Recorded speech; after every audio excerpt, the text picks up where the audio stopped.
Bienvenidas y bienvenidos a su programa, ya lo dijo la Corte, en el cual analizamos los fallos emblemáticos, las sentencias más relevantes del Tribunal Constitucional de México. En esta ocasión vamos a platicar con nuestros invitados de la acción de inconstitucionalidad 215/2020, que resume en buena medida un debate importante para México, un debate sobre un tema toral alrededor de la igualdad y la no discriminación, y también cómo podemos lograr la igualdad a través de las llamadas acciones afirmativas. Bueno, sobre esto vamos a platicar con Andrea Roser. Andrea, bienvenida, ya lo dijo la Corte. Gracias, doctora. Al contrario, muy agradecida de estar aquí en su programa. Y nosotros de recibirte. Y también vamos a platicar con Alejandro Félix González Pérez. Alejandro, bienvenido, ya lo dijo la Corte. Gracias, doctor. Muy amable. Un gusto. Y un gusto para nosotros recibirte, Alejandro. Y empezamos contigo. Se trata de una acción de inconstitucionalidad. Esto supone un medio de control abstracto, en el sentido de que no hay un caso concreto. Exacto. Cuéntanos quién la promueve y cuáles son los conceptos de invalidez que plantea la parte demandante. Alejandro, por favor. Sí, doctor, como no, con todo gusto. Aquí en la Ciudad de México, en el Congreso de la Ciudad de México, tiene una ley que regula los centros de atención y cuidado infantil. Existe una serie de requisitos para admitir a los niños o niñas que sean hijos, hijas de madres o padres que tengan la necesidad de inscribir a sus hijos en estos centros de cuidado. Pues resulta que la Comisión Nacional de Derechos Humanos, en su calidad de accionante, pues presenta en agosto del 2020, nos presenta esta acción de inconstitucionalidad, porque alega que el artículo 27 de esta ley que regula el funcionamiento de los centros de atención y cuidado de la Ciudad de México, pues vulnera dos principios. En sus conceptos de invalidez nos hace saber que desde su punto de vista hay dos vulneraciones.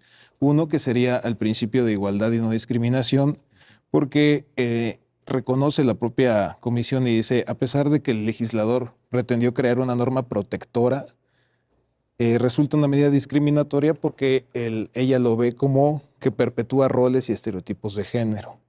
Y nos dice que esto parte de la premisa que las mujeres es a quienes se les atribuye el cuidado y la crianza de los hijos e hijas. Y por otro lado nos dice que también se vulnera el principio del interés superior de la infancia. Ello porque pues al establecer que solamente sean hijos o hijas de madres, quiere decir menores de edad, hijos de madres, pues está vulnerando en su perjuicio que sean también hijos de padres o que tengan un tutor. En ese sentido, siente la Comisión Nacional de Derechos Humanos que se excluye a los menores dependiendo de quiénes sean sus progenitores.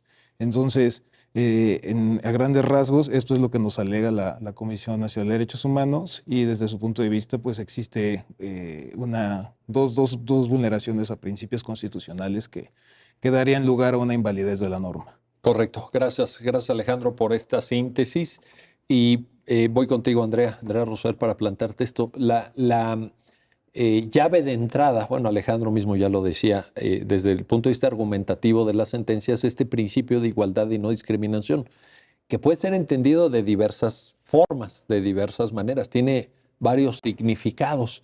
Para la Comisión Nacional de los Derechos Humanos tiene un significado, pero luego la Corte dice, vamos a ver, ¿no? Vamos a ver. Cuéntanos de esa parte. Claro. Sí, doctor, y en este sentido es muy interesante el debate que se dio en el Pleno de este alto tribunal, porque efectivamente, como usted bien lo refiere, de la lectura de estos conceptos de invalidez que Alejandro nos acaba de sintetizar, en un primer momento podríamos estar de acuerdo con la comisión y decir, efectivamente, tienen que tener acceso a estos centros de cuidado infantil tanto los menores de edad, hijos de madres, como de padres que se encuentren en ciertos supuestos de vulnerabilidad que la norma señala, a saber, aquellos que se encuentren estudiando y que por estos motivos pues no puedan dar atención y cuidado a sus menores hijos, aquellos que se encuentren en situaciones de violencia intrafamiliar y aquellos que por condiciones laborales no le puedan dar esta atención a sus menores hijos. Entonces, en un primer momento podríamos estar de acuerdo, e incluso es importante referir que hubo un proyecto que se presentó en el Pleno en ese sentido.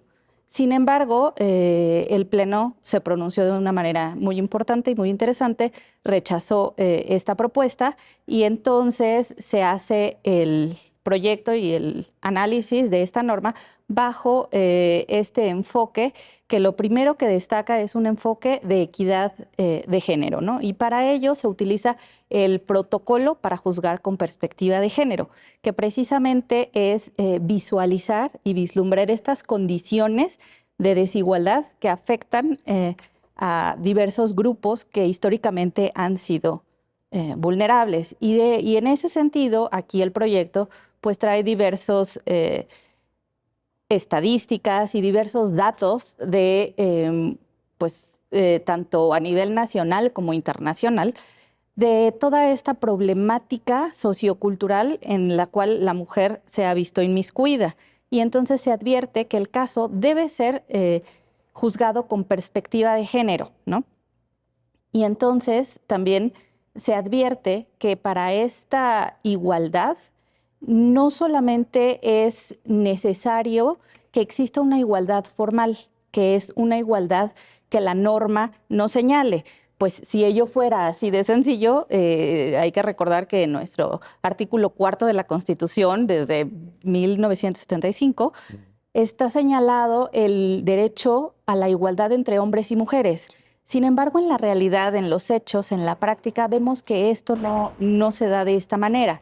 Y entonces tenemos que voltear y vislumbrar e irnos encaminando hacia una igualdad sustantiva, una igualdad en la cual nos permita romper con este tipo de, digamos, estereotipos, discriminación, vulneraciones que históricamente se han visto involucradas, en este caso las mujeres, y con eso poder hacer acciones afirmativas que les permitan, pues ahora sí que en términos coloquiales, equiparar la cancha, ¿no? Que les permitan nivelar la nivelarla, cancha, equipararla y poder tener acceso a este tipo de oportunidades. Y en ese sentido, es también muy relevante señalar que esta propuesta de reforma a la legislación local la promovieron las legisladoras, las mujeres legisladoras. Entonces, eso también nos habla del papel importante y fundamental que tienen las mujeres también en los espacios públicos, en los espacios de toma de decisiones, para que su trabajo se pueda permear y pueda favorecer a distintos grupos de la sociedad. Y es interesante ese debate. Te agradezco mucho, Andrea, que lo subrayes, que lo pongas en la mesa, porque también hay que advertir a quienes están viendo el programa que el caso llega a la Corte promovido por una institución encabezada por una mujer.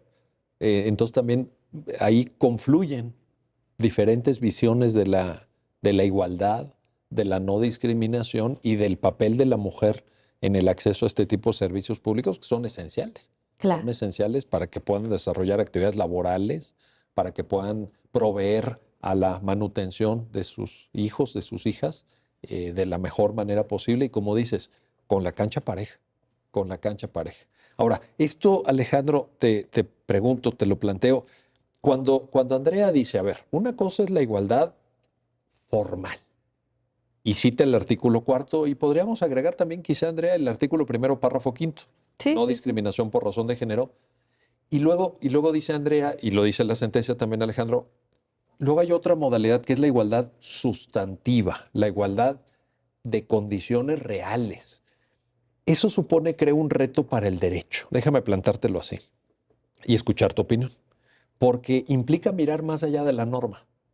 No, si nos quedamos en la norma, pues ya somos iguales, pero no de ahorita, de 1974, 75 para nuestros días. Claro. Pues sí, porque la norma dice en el artículo 4, párrafo 1, etcétera. Pero esta búsqueda, este ideal de igualdad sustantiva, Alejandro, ¿no nos convoca a hacer otro tipo de teoría jurídica, otro tipo de sentencias, otro tipo de razonamientos? Coméntanos, por favor. Sí, doctor, claro.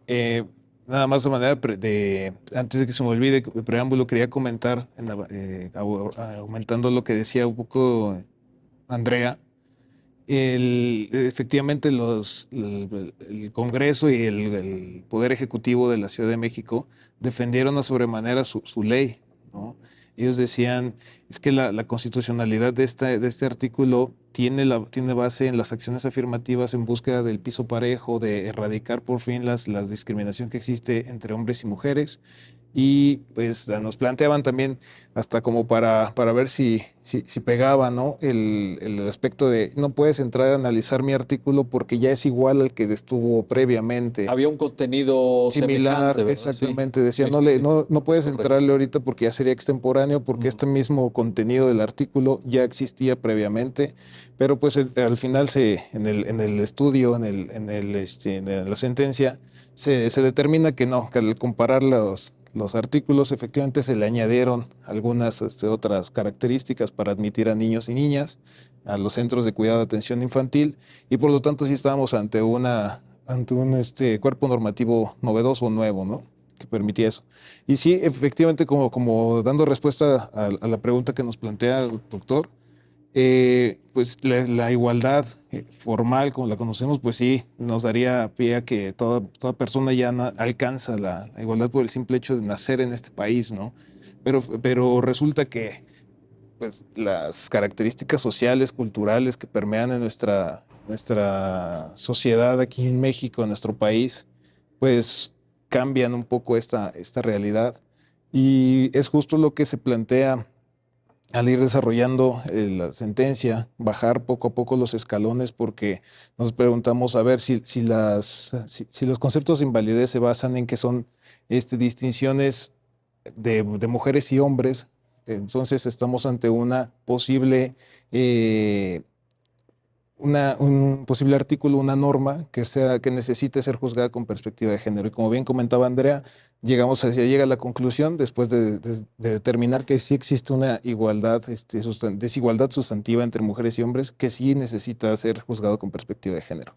Y una vez que se juzga con perspectiva de género, se explica qué son las acciones afirmativas justamente para darle pie al terreno parejo, al piso parejo, para que entre hombres y mujeres no existan este tipo de normas que aparentemente tienen un tinte de legalidad, un tinte de constitucionalidad, pero que al estudiarlo con la dinámica y los criterios jurisprudenciales que emitió la Corte y tanto la Corte Interamericana de Derechos Humanos, pues nos permiten darnos cuenta que tenemos que entrarle al contexto fáctico y a las circunstancias que vive día a día las mujeres, y llegamos ante un desafortunado escenario de pues, que existe violencia, desempleo, deserción escolar y todas estas particularidades que nos dan pie a que hay un piso bastante distante.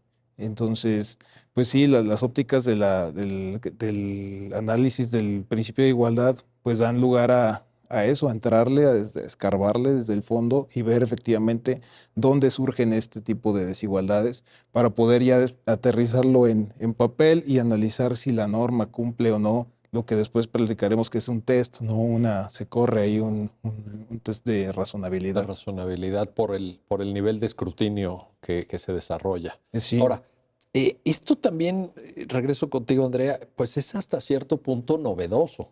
O sea, cuando Alejandro dice, bueno, pero vamos a escarbar, a ver, vamos a ir un poquito más a fondo, porque de entrada uno dice, pues sí, dice aquí, no, pues solamente las madres.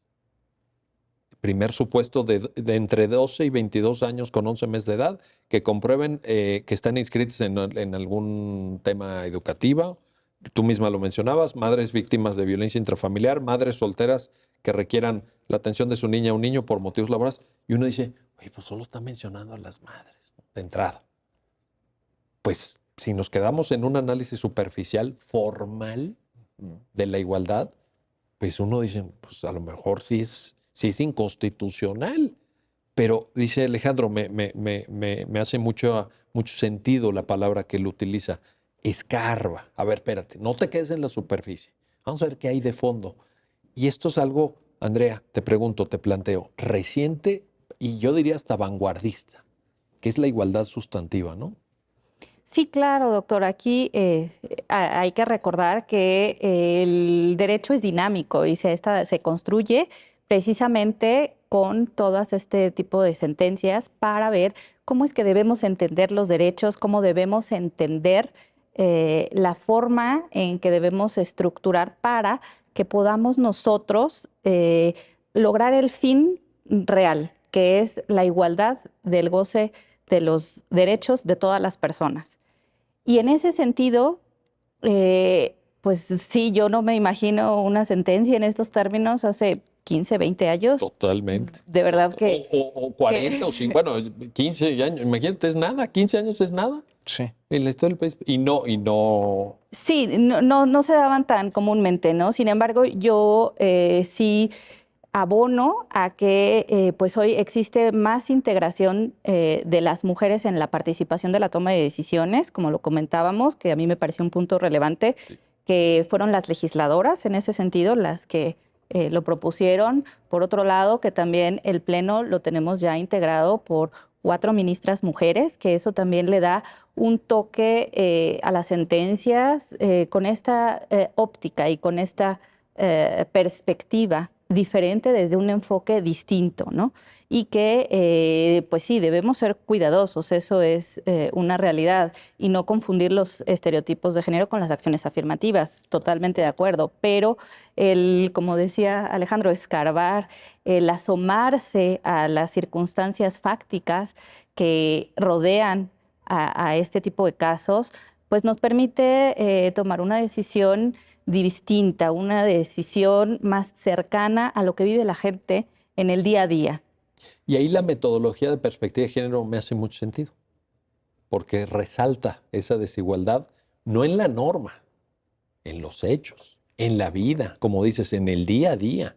Ahí hombres y mujeres todavía en México, bueno, ahorita vamos a ver los datos, las estadísticas, pero hay mucha diferencia. Y esa diferencia, pues es violatoria de derechos humanos también, de los derechos humanos de las mujeres, precisamente. Bueno, vamos a hacer una pausa, no se vayan, regresamos enseguida para continuar en este análisis sobre la acción de inconstitucionalidad 215/2020 con nuestros invitados y la comprensión profunda, para no quedarnos en la superficie, esa concepción que escarba en lo más profundo de un valor tan importante como la igualdad para el Estado constitucional de derecho de nuestros días. Regresamos enseguida. Ya estamos de vuelta, ya estamos de regreso en este su programa, ya lo dijo la Corte, para continuar la conversación en el análisis con nuestros invitados de esta acción de inconstitucionalidad 215/2020 y pues todo lo que conlleva el concepto de igualdad en su vertiente de igualdad sustantiva. A ver, regreso contigo, Alejandro Félix González, para plantearte esto. Tú mismo hablabas de acciones afirmativas. ¿Qué les podemos decir, Alejandro, a las personas que están viendo el programa sobre este concepto? Porque a lo mejor no todo el mundo que te escuchó pues alcanza a advertir pues de qué se trata una acción afirmativa, qué contenido tiene, incluso qué justificación puede darse para la implementación de este tipo de acciones. ¿Qué son? Sí, perfecto, sí, claro. Estas acciones afirmativas son medidas temporales, le tenemos que decir temporales, porque lo que se busca, el ideal, es que en algún momento estemos en el mismo terreno, tanto, pues todos los grupos, ¿no? Pero en este caso estamos hablando de la desigualdad que existe todavía entre hombres y mujeres, entonces que en algún momento estas medidas que se lleguen a tomar por parte de los órganos jurisdiccionales, pues se acaben, pero cuando ya esté todo en el mismo piso, ¿no? ¿Cómo podemos entender las acciones afirmativas? Pues cuando se advierten situaciones de desventaja, una labor importante que tiene el Estado es implementar pues, las medidas que orienten a favorecer, ¿no? Y posicionar a determinados grupos de personas con el fin de reducir o eliminar estas desigualdades.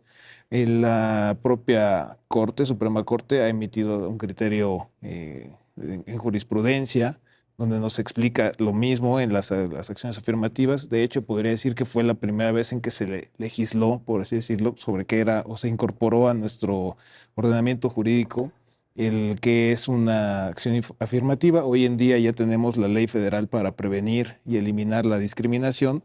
En su artículo 15 nos indica que las acciones afirmativas pues efectivamente son estas medidas especiales, medidas específicas y que tienen un carácter temporal.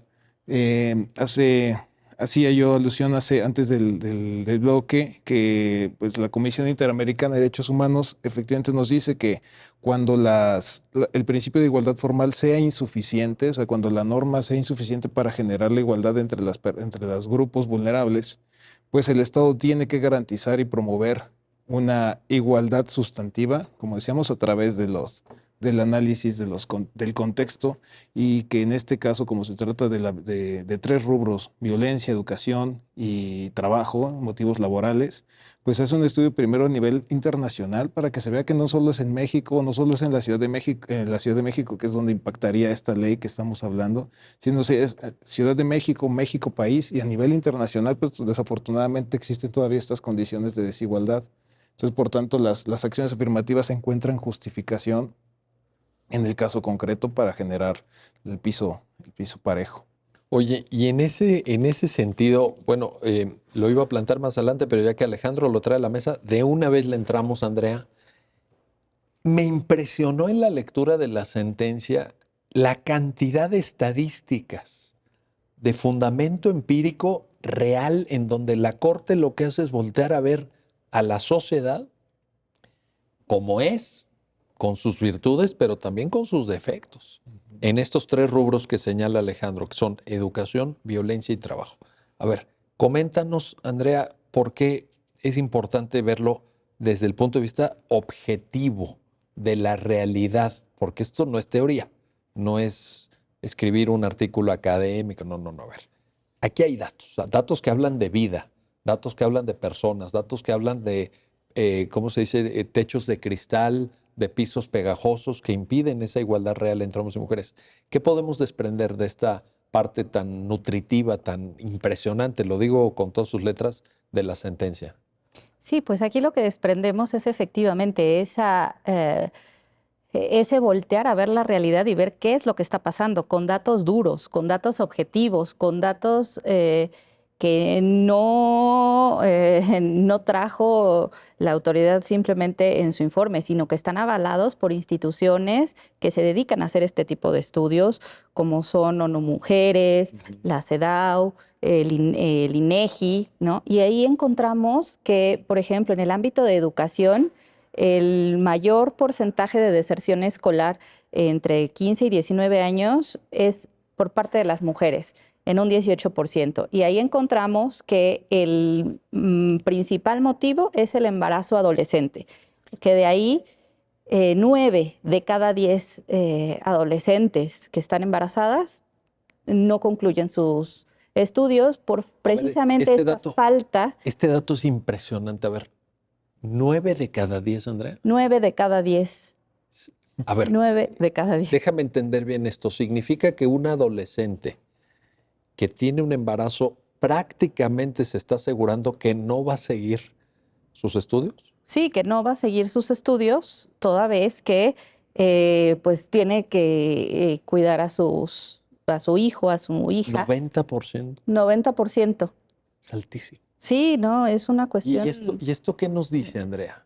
¿Qué nos dice del futuro de estas personas, de estas mujeres? Nos dice que efectivamente tenemos que tener esas redes de apoyo y para que ellas puedan reincorporarse pues a tener una educación que les permita en un futuro elevar su calidad de vida, porque con ello también estaríamos asegurando que esos niños y niñas puedan tener en consecuencia una mejor calidad de vida, tener acceso a más oportunidades, porque si no, pues invariablemente vemos que la realidad es que viven en condiciones precarias, porque también los datos ahí son alarmantes de las personas que no cuentan con educación superior, ganan un 50% menos que si lo tuvieran, que si tuvieran una educación superior. 50%. 50% menos. A ver, déjame entender esto. Casi te diría, la mejor inversión que puedes hacer en tu vida es estudiar. Es estudiar. Al grado de que se te duplique el ingreso,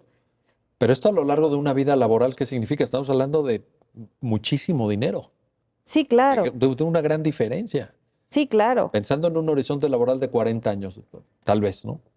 Sí, por supuesto. Ahí las estadísticas son realmente alarmantes y nos muestran de alguna manera esta realidad de por qué las mujeres se han visto relegadas, por qué también existen todo este tipo de condiciones de pobreza, de analfabetismo, porque también otro dato importante es que del total de la población adulta que es analfabeta, 2/3 son mujeres. Entonces, todo eso pues nos habla de este tipo de discriminación, de este tipo de falta de oportunidades y de acceso a condiciones que les permitan realmente alcanzar una mejor calidad de vida.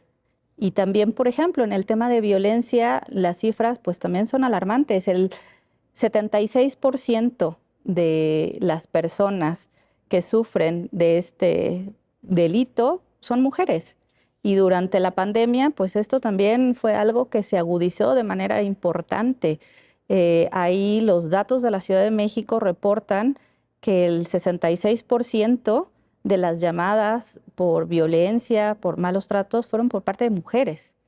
Entonces Ya en vemos plena pandemia. en plena pandemia. Entonces vemos que esto es algo que no es simplemente retórica, sino que es una realidad que se palpa y que vive la sociedad y que necesitamos este tipo de acciones, como comentaba Alejandro, de acciones afirmativas para tratar de, pues, de estrechar ese, esa amplitud de desigualdad que existe. Ahora, pueden ser acciones afirmativas. Tú hablabas también, me gusta mucho el término que elegiste de redes de apoyo. Estás pensando en este tipo de normas, Claro, lo que viene la CNDH a impugnar. sí, sí, sí, sí, Pues, sí, lo que estoy entendiendo, Andrea, es que tu comentario va en el sentido de decir, esto es lo que necesitamos. No claro. solamente no es inconstitucional, sino si queremos revertir esas estadísticas tan duras, tan crudas, este tipo de normas nos ayudan a esa finalidad, ¿cierto? Sí, ciertamente nos ayudan, abonan, ¿para qué? Para que las madres tengan la tranquilidad de que mientras ellas estudian o mientras ellas trabajan, o también que con motivo de esta violencia intrafamiliar que viven, pues tengan esa tranquilidad de que se pueden incorporar al mundo laboral con la tranquilidad de que alguien va a cuidar de sus menores. Porque, ¿qué es lo que aqueja realmente a la sociedad? Pues finalmente a las mujeres, pues el que alguien pueda cuidar y de una manera segura a los niños y a las niñas. ¿Por qué? Porque pues también vemos que en estas realidades pues es indispensable contar con ese apoyo. ¿Para qué? Para que ella se pueda desenvolver, la mujer, en un ámbito y pueda pues realmente equipararse un poco a este tipo de oportunidades. Sí, ciertamente. A ver, voy contigo, Alejandro. Andrea nos refería a estadísticas que están naturalmente incorporadas a la sentencia. Hay toda una parte en la sentencia que lo aborda con mucho detalle sobre educación y sobre violencia. Pero te quiero preguntar por un tercer aspecto que también es abordado en el propio procedimiento de la Corte, que es el mundo del trabajo. ¿Qué pasa en el trabajo? ¿Cómo está la relación entre hombres y mujeres en el trabajo? ¿Qué tanta discriminación hay? ¿Cómo se observa a partir de los datos que están aquí recogidos? Sí, doctor. Pues efectivamente la sentencia recoge datos duros, como se mencionaban. En el aspecto de violencia va equiparado un poco o se conjunta con el trabajo, porque pues, la violencia se da en todos los tipos o estilos, ¿no? Violencia física, psicológica, digital, como sea. En el trabajo pues se puede dar el acoso, ¿no? Pero hablando de las posibilidades de que las mujeres puedan acceder a tener un trabajo remunerado, pues estamos hablando que 44 de cada 100 mujeres que participan nada más en actividades económicas. O sea, cuando en hombres son 88 de 100. O sea, estamos hablando de la mitad, ¿no?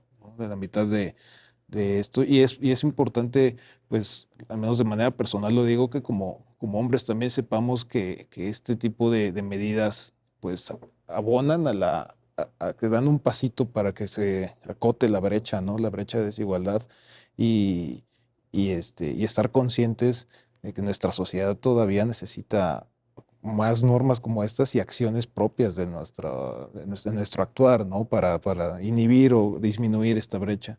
La tasa de participación económica, volviendo a lo del trabajo, las mujeres de más de 15 años, que es lo que aborda la norma, las mujeres de más de 15 años y menos de 23 años, pues solamente el 41.6% tiene posibilidades de acceder a la participación económica frente a un 75, casi 75% por parte de los hombres. Este es un dato Sí, dato duro. apabullante. ¿Es una fuente oficial? Sí, por supuesto, estamos hablando de INEGI, de la Convención de la CEDAW y de la ONU, ONU No es que lo Mujeres. haya dicho una ONG por ahí de pasadita o que Sí, sea una exacto. ocurrencia de alguien que dio una entrevista en un medio. No es una cita de un periódico eso. No, para nada. Son citas, fuentes oficiales y me atrevería a decir que a lo mejor y pudieran ser más, ¿no? Los números.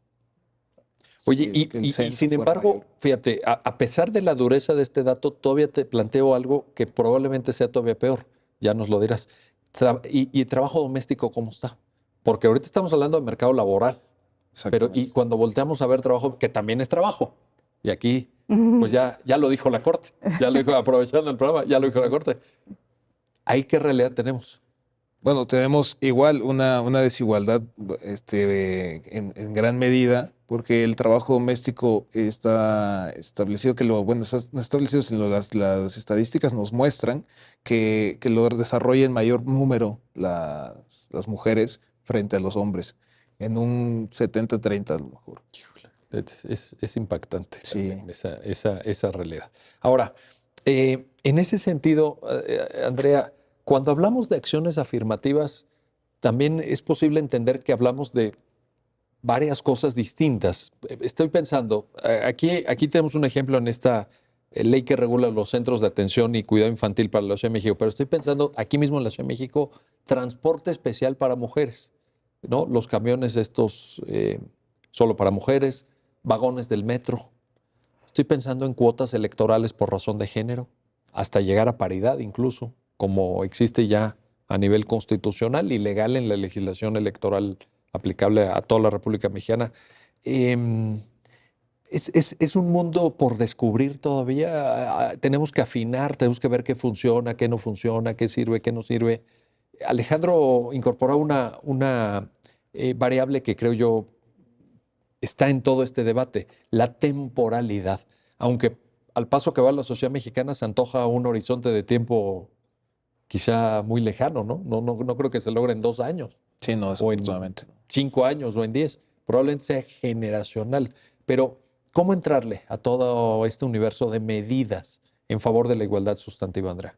Sí, pues aquí es importante mencionar que las acciones afirmativas tienen cabida no solamente en medidas legislativas, sino en todos los ámbitos, es decir, acciones por parte del Ejecutivo, del Legislativo, incluso del Poder Judicial.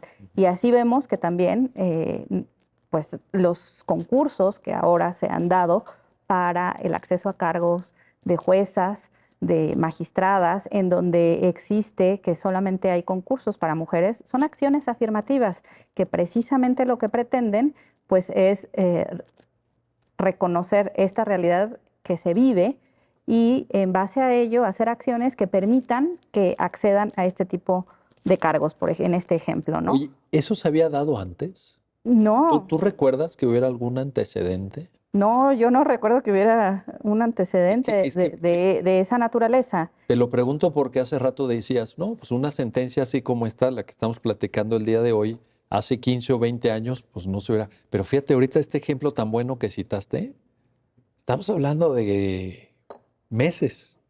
No estamos hablando de que los concursos de juezas y magistradas, exclusivamente para quien quiera acceder como mujer a esos cargos de tanta responsabilidad, no estamos hablando que se hayan llevado a cabo hace 5 años, o 10 años, Sí, o no. 15. Estamos hablando recientísimo, ¿verdad? Sí, es algo muy reciente y es algo, como usted mencionaba, doctor, que tenemos que ir probando, tenemos que ir afinando, pero en la medida en que esto se vaya construyendo y se vean los resultados, que por supuesto, y estamos conscientes de ellos, que no serán a corto plazo, pues vamos a lograr una mayor igualdad y sobre todo tener presente que eso va a permear en las generaciones futuras, en los que hoy son niños, en los que hoy se están viendo favorecidos por estas normas, al ver el ejemplo que sus madres trabajan, que sus madres pues crecen de manera profesional, pues todo eso va abriendo horizontes, va permeando de una manera distinta, se va educando incluso de una manera diferente.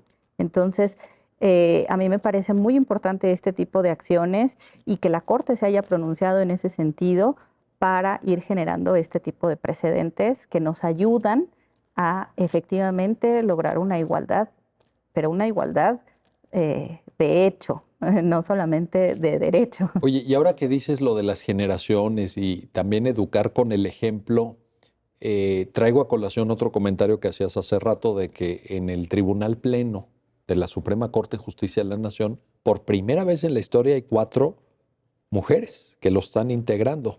¿Eso no te parece, Andrea, que es independientemente de la personalidad de cada una de estas ministras, de su participación en los debates jurídicos, como en este caso, porque esta ponencia es de una ministra precisamente, pero independientemente de ello, el hecho de que estén, ¿no te parece algo que inspira a mujeres que hoy están en la carrera o a mujeres que están en la preparatoria o a mujeres que tienen un horizonte de vida donde dicen, yo también quiero llegar allá, yo también quiero ser ministra de la Corte, yo también quiero ser magistrada o quiero ser jueza federal? ¿Es un motivo de inspiración? Sí, por supuesto. Esto es algo que precisamente sí se puede lograr y vamos avanzando, vamos con pasos que no es fácil, hay muchos obstáculos sin lugar a dudas, pero cualquier paso que se dé e ir avanzando en esta igualdad nos permite como sociedad incluso crecer, tener visiones diferentes, ópticas distintas, tener una inclusión y sobre todo con eso fortalecer nuestra visión e ir creciendo y de manera fundamental pues el ejemplo. A mí me parece que pues ya lo decían los grandes filósofos y demás, pues es la mejor forma de enseñar. Así es como pues los niños en su primera infancia aprenden, de estar observando a través del ejemplo y precisamente ver que sí se puede, ver que las mujeres están accediendo a cargos de decisión, pero cargos de decisión de a de veras, es en donde esto inspira, esto motiva y esto pues fortalece pues ese sueño de muchas jóvenes y jóvenes, estudiantes, trabajadoras, que pues ven ahí un ejemplo y un ejemplo a seguir. Oye, déjame complementar tu frase cuando dices sí se puede y sí se pudo, porque ya es una realidad que aquí están 4 mujeres integrando el Tribunal Pleno. Nunca en la historia se Sí. había dado. Muy bien, bueno, vamos a una pausa, no se vayan, regresamos enseguida para continuar en este análisis de la acción de inconstitucionalidad 215, diagonal 2020, con nuestros invitados y la nueva forma en la que se debe entender la igualdad, no una igualdad formal, la igualdad sustantiva entre hombres y mujeres. Regresamos enseguida.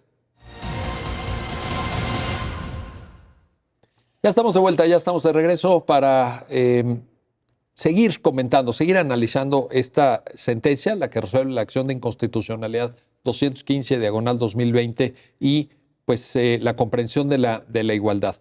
Te quiero preguntar lo siguiente, Alejandro Félix. A ver, este tema de la igualdad sustantiva, de las acciones afirmativas, todo esto que ustedes ya nos han comentado, ¿lo inventamos en México? ¿Esto es algo nuestro? ¿O hay experiencias internacionales? ¿Hay normas internacionales que lo regulan? ¿O se nos ocurrió? No, para nada. Se hace en la sentencia se hace una comparación o se traen de manera de ejemplos. La Corte Interamericana pues, nos guía sobre cómo establecer las acciones afirmativas.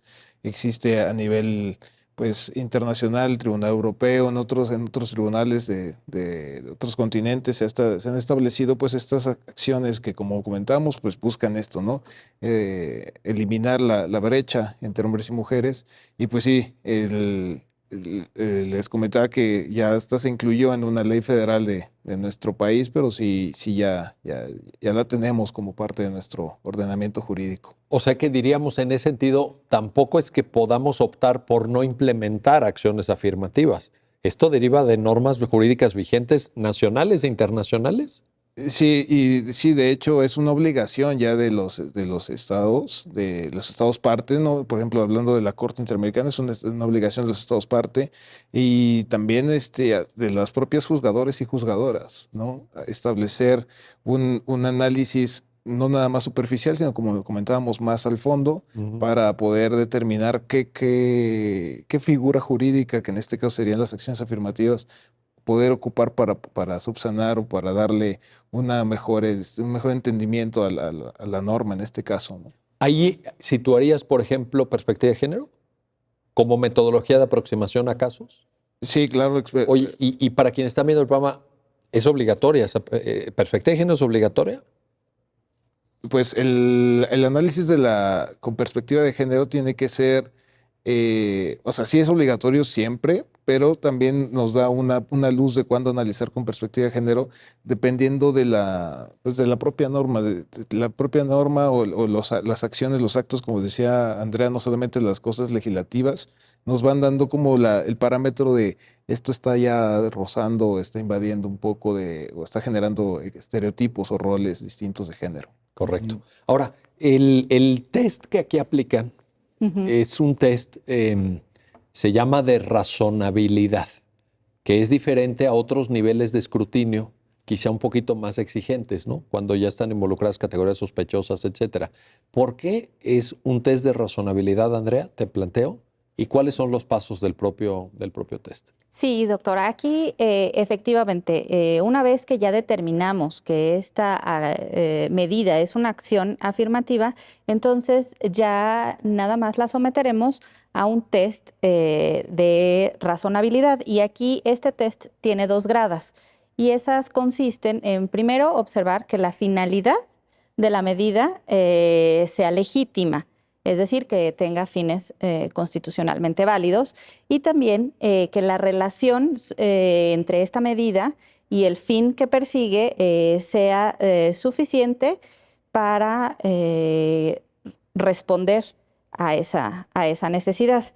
Y en ese sentido es que se corre este test en las 3 fracciones impugnadas por la comisión y se advierte que esta medida pues es constitucional, que supera este test, que la medida es razonable y que pues es totalmente válida. Respecto de la primera grada, cuando dices un fin legítimo, ahí introduciremos el propio concepto de igualdad. Sí, claro. Esta es la finalidad que persigue la norma. Una sí, igualdad claro. sustantiva. Una igualdad sustantiva. Una igualdad material, que es ahí donde creo que se origina el tema, porque me da la impresión que la visión que la CNDH expresa en la demanda es una visión de igualdad, también es de igualdad. Finalmente ellos lo que plantean, bueno, vamos a defender la igualdad, pero el punto está en qué igualdad.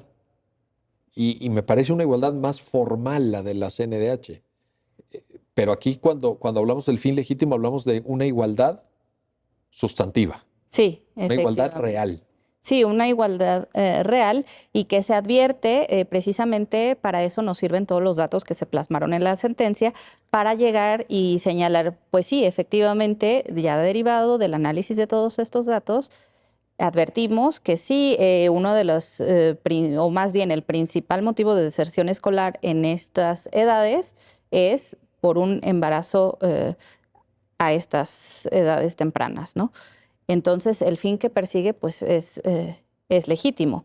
Y de igual manera pasa en la fracción segunda con los casos de violencia, en donde también, pues, como ya vimos, las estadísticas son apabullantes y entonces, precisamente, pues ninguna madre quisiera que sus hijos vieran que está sometida a esa violencia. Entonces, el tener estos centros en donde los niños puedan tener otro espacio, en donde los puedan cuidar, pues persigue totalmente un fin legítimo. Y finalmente, también en el ámbito laboral, pues también es un fin legítimo al poder proporcionar a las madres este apoyo, esta ayuda para que ellas se puedan desarrollar y puedan ahora sí que ir creciendo laboralmente sin tener pues esa zozobra de quién cuida a sus menores en esos momentos en que ella pues debe desempeñarse, porque recordemos que la norma dice madres solteras. Sí. Entonces presupone también que son jefas de familia, que deben de cubrir las necesidades básicas de sus menores hijos e hijas. Bueno, pues este es un reto enorme. En conclusión, Alejandro, ¿la norma es válida? ¿Qué concluye la sentencia? Cuéntanos. Sí, efectivamente, la norma es válida. El otro concepto de invalidez, que era el del interés superior de la infancia, también se supera por las mismas circunstancias, como por consecuencia, si estamos ante una acción afirmativa, es válido que nada más los niños menores de edad de hijos de madres sean los que tengan esta prioridad en admisión, porque no es nada más la admisión única, sino es una prioridad nada más al acceso a estos centros y por tanto se concluye que se reconoce la validez. Quería comentar que a veces hizo usted un comentario que le dio como al clavo, yo creo, de los conceptos de invalidez vistos porque la igualdad se puede ver desde muchas aristas, ¿no? Entonces la arista que se vio aquí como tribunal pleno, la Corte lo vio como una forma de acción afirmativa, pero la propia comisión, que era quien defendía la inconstitucionalidad de la norma, alegaba la inconstitucionalidad de la norma, pues la comisión, la CNDH, yo creo que lo veía como, a ver, estás vulnerando a las mujeres y las voy a defender al presentar esta demanda porque a ellas les estás atribuyendo un rol que ya no les, o sea, que no les pertenece, ¿no? O sea, que no nos pertenece a los hombres y mujeres en común, pero no nada más estás perpetuando la crianza y cuidado de los hijos para las mujeres y esta norma, en lugar de favorecerlas, las perjudica. Pero, pues como vimos, ¿no? A lo largo de todo el debate que se llevó a cabo en este programa, pues son acciones afirmativas que buscan el otro lado, generar una condición de igualdad diferente a la que se veía. Lo cual no quiere decir que se perpetúen roles de género. No, por supuesto. No es obligatorio. Es más bien ser sensible para mirar la realidad más allá de tus lentes puramente normativos. Porque fácilmente la Corte también se hubiera podido escudar en que, híjole, no, pues es que la Constitución dice, ¿verdad? Claro. Artículo 4, etcétera, y dar una solución de libro. Que muchas veces se hace en muchos tribunales constitucionales, pero aquí la Corte, y por eso subrayo la importancia de que se hayan incluido metodológicamente en esta sentencia los datos. Me parece que eso cambió todo, porque ahí sí tienes a la vista una realidad que como tribunal constitucional no puedes ignorar. ¿Cómo vas a cerrar los datos cómo vas a cerrar los ojos frente a eso de que el 90% de mujeres embarazadas en la etapa adolescente, de plano se salen de la escuela? Y luego lo concatenas con el dato de que si no tienes educación superior ganas la mitad. Si ya de por sí los salarios no es que sean para echar cohetes en México, ¿verdad? Ahora imagínate. Entonces, como Tribunal Constitucional, ¿vas a cerrar los ojos? Como Tribunal Constitucional te vas a escudar en que el artículo 4, párrafo primero dice que ya somos iguales. No, ya somos iguales. Sí, no era imposible. Era imposible, ¿verdad? Pues qué bueno que se llegó a esta conclusión. Estamos a punto de terminar el programa, Andrea, pero no te quiero dejar de plantear esto. Tú usaste una expresión hace rato, en el primer bloque, si mal no recuerdo, donde hablabas de una capacidad de influencia transgeneracional incluso. Esto permea no solamente en estas mujeres que obviamente tienen acceso a estas instituciones de cuidado de sus hijas, de sus hijos, sino que también a la postre benefician a la siguiente generación y probablemente de ahí podamos construir un círculo virtuoso que haga que las relaciones entre hombres y mujeres en este país sea diferente en el futuro. Un comentario conclusivo sobre esa cuestión. Sí, claro, doctor. Yo creo que este tipo de medidas abonan precisamente a que las mujeres se puedan desarrollar de una manera más segura, más libre y más próspera en los diferentes ámbitos de la vida y que ello necesariamente influye en los que se encuentran a su alrededor. En este caso, pues de sus menores hijos como primera instancia, porque recordemos que también en este tipo de casos se ve que tanto hombres como mujeres pues están criando a las nuevas generaciones, y entonces si a ellos va dirigido la norma y si ellos están viendo que se trastocan estos derechos a su favor y que beneficiaron en algún momento a sus madres, les permitieron trabajar, les permitieron desarrollarse, pues eso invariablemente en algún futuro pues va a elevar el crecimiento de las personas y por ende el crecimiento del país e incluso el crecimiento económico, Claro. porque se están incorporando al ámbito laboral y vemos que pues las mujeres tienen también una gran capacidad para poder desempeñar diversas actividades, no solo las laborales, sino también las domésticas, es decir, muchos roles en los que ellas se desempeñan, y todo esto pues confluye y abona a que pues se logre una igualdad más sustantiva entre hombres y mujeres. Y yo diría en ese sentido, Andrea, no sé si estés de acuerdo, que entonces nos conviene a todos. O sea, no es un tema nada más de mujeres. Porque cuando tú hablas de una sociedad más inclusiva, de una sociedad con mayor garantía efectiva de los derechos, con una sociedad que promueve el crecimiento económico, pues todos los que habitamos en el país nos vamos a beneficiar de una u otra manera, independientemente del género de cada quien, ¿no? Sí, claro, porque aquí pues recordemos, al final del día, nuestros amigos, esposos, ¿no? Fueron gestados por una mujer, y en la medida en que ella tenga un desarrollo más pleno, pues eso también se traducirá en que todos y como sociedad pues tengamos un mayor desarrollo.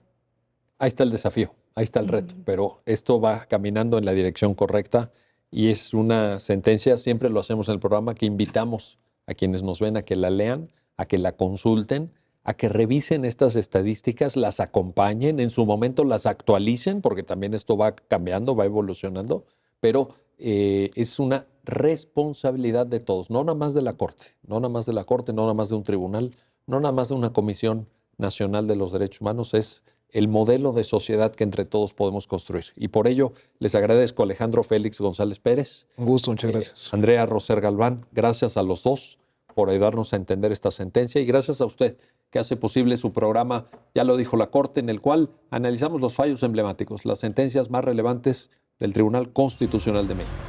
Hasta pronto.